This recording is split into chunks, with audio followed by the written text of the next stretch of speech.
سیرت النبی کریم صلی اللہ علیہ وآلہ وسلم قسط نمبر 67 سازش ناکام ہو گئی۔ بھائیوں کی بات کے جواب میں حضرت ولید بن ولید رضی اللہ عنہ بولے، میں نے سوچا اگر میں مدینہ منورہ میں مسلمان ہو گیا تو لوگ کہیں گے میں قید سے گھبرا کر مسلمان ہو گیا ہوں۔ اب انہوں نے مدینہ منورہ ہجرت کا ارادہ کیا تو ان کے بھائیوں نے ان کو قید کر دیا۔ حضور اکرم صلی اللہ علیہ وآلہ وسلم کو یہ بات معلوم ہوئی تو ان کے لیے قنوت نازلہ میں رہائی کی دعا فرمانے لگے۔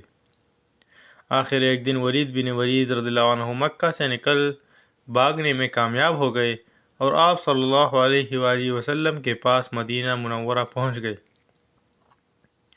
ایسی ہی میں ایک قیدی حضرت وہب بن عمیر رضی اللہ عنہ جو بعد میں مسلمان ہوئے نے بھی غزوہ بدر میں مسلمانوں سے جنگ کی تھی اور کافروں کی شکست کے بعد قیدی بنا لیے گئے تھے۔ وہب بن عمیر رضی اللہ عنہ کے والد کا نام عمیر تھا، ان کے ایک دوست تھے صفوان۔ ان دونوں دوستوں کا تعلق مکہ کے قریش سے تھا۔ دونوں اس وقت تک اسلام نہیں لائے تھے اور مسلمانوں کے بدترین دشمن تھے۔ ایک روز یہ دونوں حجر اسود کے پاس بیٹھے تھے۔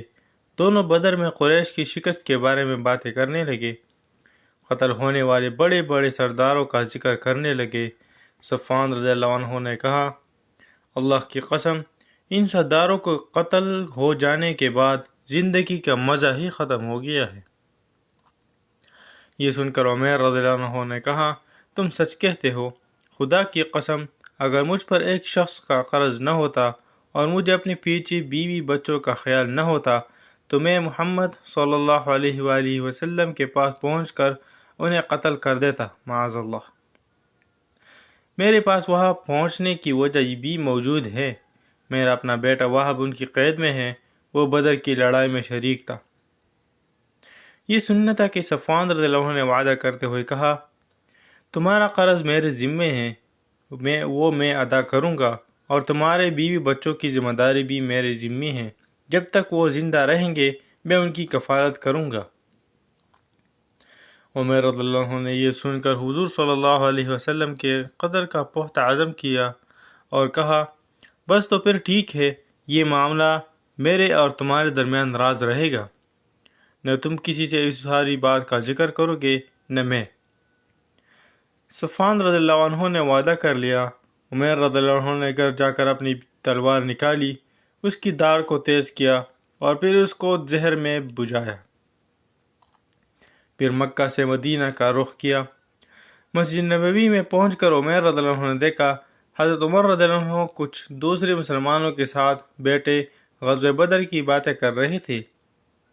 حضرت عمر رضی اللہ عنہ کی نظر ان پر پڑی تو فوراً اٹھ کھڑے ہوئے، کیونکہ انہوں نے عمر رضی اللہ عنہ کے ہاتھ میں ننگی تلوار دیکھ لی تھی۔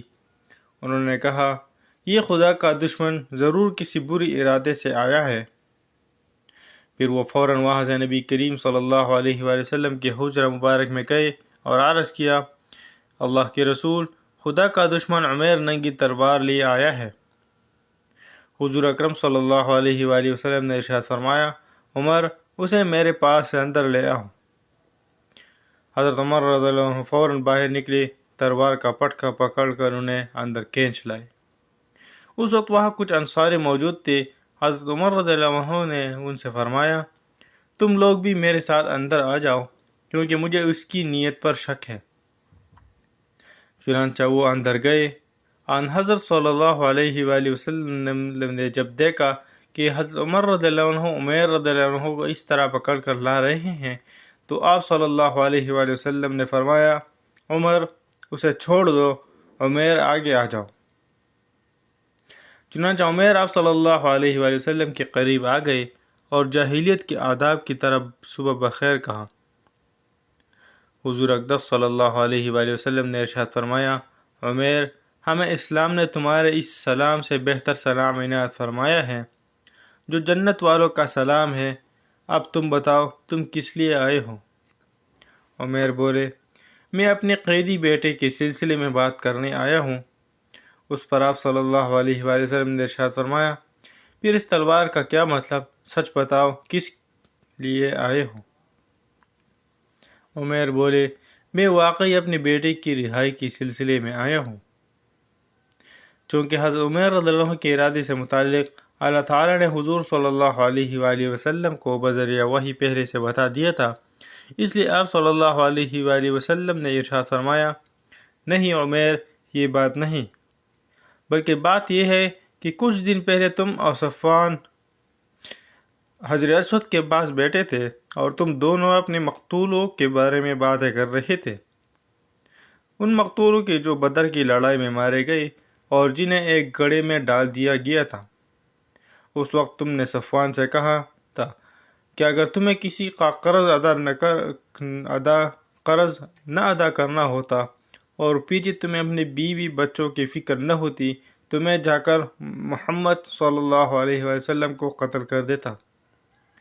اس پر صفوان نے کہا تھا اگر تم یہ کام کر ڈالو تو قرض کی ادائیگی وہ کر دے گا اور تمہارے بیوی بچوں کا بھی خیال وہی رکھے گا، ان کی کفالت کرے گا، مگر اللہ تعالیٰ تمہارا ارادہ پورا ہونے نہیں دیں گے۔ عمیر رضی اللہ عنہ یہ سن کر ہکا بکا رہ گیا، کیونکہ اس گفتگو کے بارے میں صرف انہیں پتہ تھا یا صفوان کو۔ چنانچہ اب عمیر فوراً بول اٹھے، میں گواہی دیتا ہوں کہ آپ اللہ کے رسول ہیں، اور اے اللہ کے رسول، آپ پر جو آسمان سے خبریں آیا کرتی ہیں اور جو وحی نازل ہوتی ہیں ہم اس کو جھٹلایا کرتے تھے۔ جہاں تک اس معاملے کا تعلق ہے تو اس وقت حجر اسود کے پاس میرے اور صفوان کے سوا کوئی تیسرا شخص موجود نہیں تھا، اور نہ ہی ہماری گفتگو کی کسی کو خبر ہے، کیونکہ ہم نے رازداری کا عہد کیا تھا۔ اس لیے اللہ کی قسم آپ کو اللہ تعالیٰ کے سوا اور کوئی اس بات کی خبر نہیں دے سکتا۔ بس حمد و ثنا ہے اس ذات بار تعالیٰ کے لیے جس نے اسلام کی طرف میری رہنمائی کی اور ہدایت فرمائی اور مجھے اس راستے پر چلنے کی توفیق فرمائی۔ اس کے بعد عمیر رضی اللہ عنہ نے کلمہ پڑھا اور مسلمان ہو گئے۔ تب نبی کریم صلی اللہ علیہ وآلہ وسلم نے صحابہ کرام رضوان اللہ تعالی علیہم اجمعین سے فرمایا، اپنے بھائی کو دین کی تعلیم دو اور انہیں قرآن پاک پڑھاؤ اور ان کی قیدی کو رہا کرو۔ صحابہ کرام رضوان اللہ تعالی علیہم اجمعین نے فوراً حکم کی تعمیل کی۔ سلسلہ جاری رہے گا، باقی اگلے قسط میں انشاءاللہ تعالی۔